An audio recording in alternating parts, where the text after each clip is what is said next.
I'm going to go and get that battery. Have you got anything to say to all of us, David?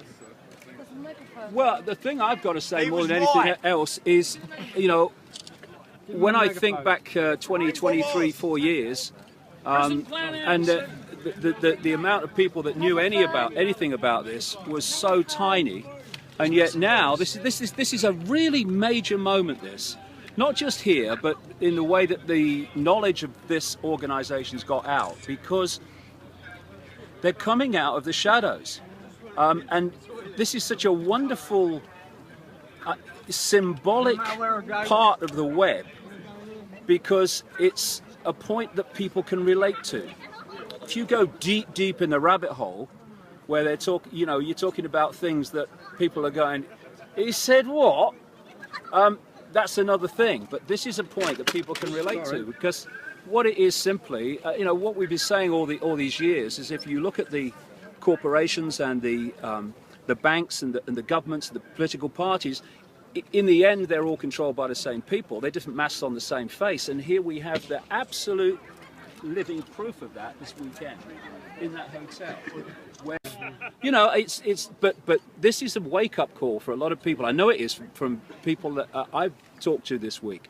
It's like, what do you mean they're meeting in secret? What are they doing? And this is why the genie will never go back in the bottle.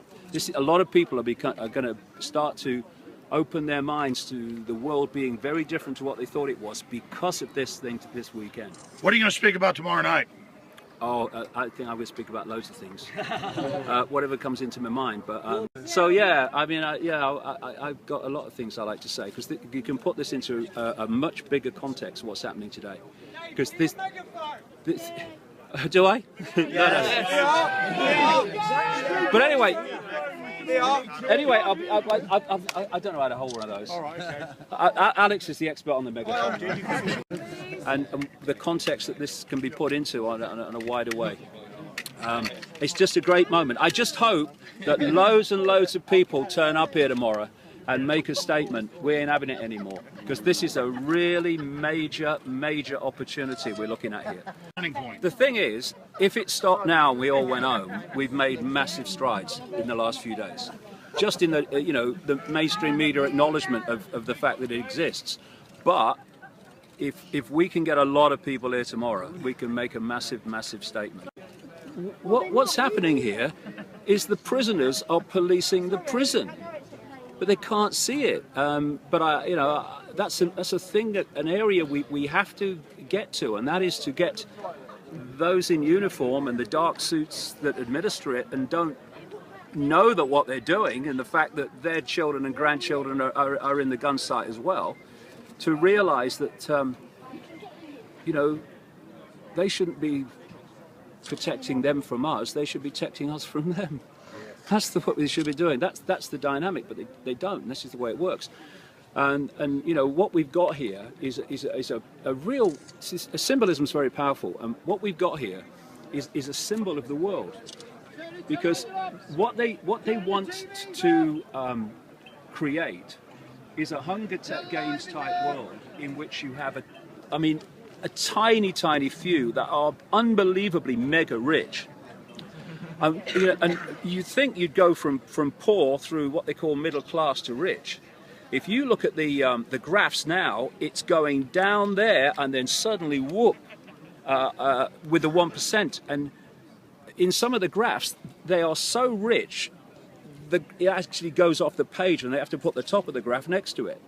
And this is what they want. They want a society in which there is a mega rich and everyone else is mega poor.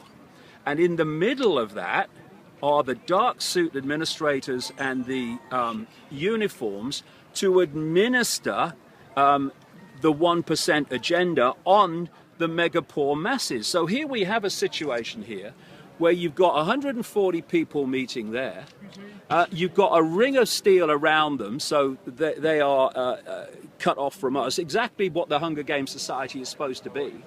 And then you've got the uniforms administering that and protecting that from the mass of the people.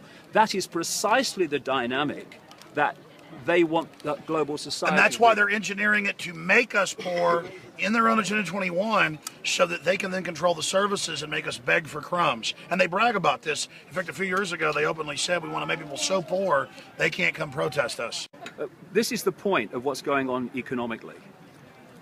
What they've done is crash the economy in 2008 and done it on purpose. And then they started a massive, phenomenal, unprecedented transfer of wealth from the mass of the people to this elite through the banking system. So, first stage of that was crash the banking system, and then you get governments to bail out the banks. Now it's a banking problem has become a government problem. The next stage of that, and this is what Cyprus was all about, was to go into a point where, having taken the banking problem and into a government problem, you then pass it on, this is what's happening now, to the people as an austerity problem. And so this transfer of wealth is going from banks, from the banking system, or to the banking system, through government, from the people. People, government, banks. Cyprus was about going to the next stage of that and not even going through governments to steal from the people, but going direct into their bloody bank accounts. And the point being, the power of precedent is massive. And having set it in Cyprus, then when the next banking crisis comes, and it's all planned, of course, it'll be discussed in there over the weekend, possibly now, they are going to say, well, hold on a second. We can't, governments, bail out the banks anymore. What about the people of Cyprus? We can't let them have their, money taken from their bank account and then say that it's not happening elsewhere. This is what the European Union is going to say.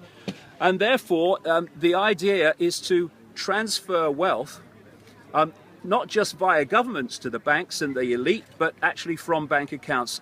What they've got to understand, these people now who are seriously rich, if you are not part of this network, they want your money too. So we're in this together. And if they divide and rule us by saying, well, it's not my problem, or it's not my problem, and then suddenly knock, knock, knock, can I talk to you, sir? Well, it is your problem. But all the people that could have stood by your side have already been picked off while you were looking the other way. This is why we need to come together. Because if you're not part of this elite, they want your money. They want your poor. And this is a massive, massive moment. I think tomorrow could be one of the days that we look back and say, that's the time. The world woke up. That's the time. So, fantastic.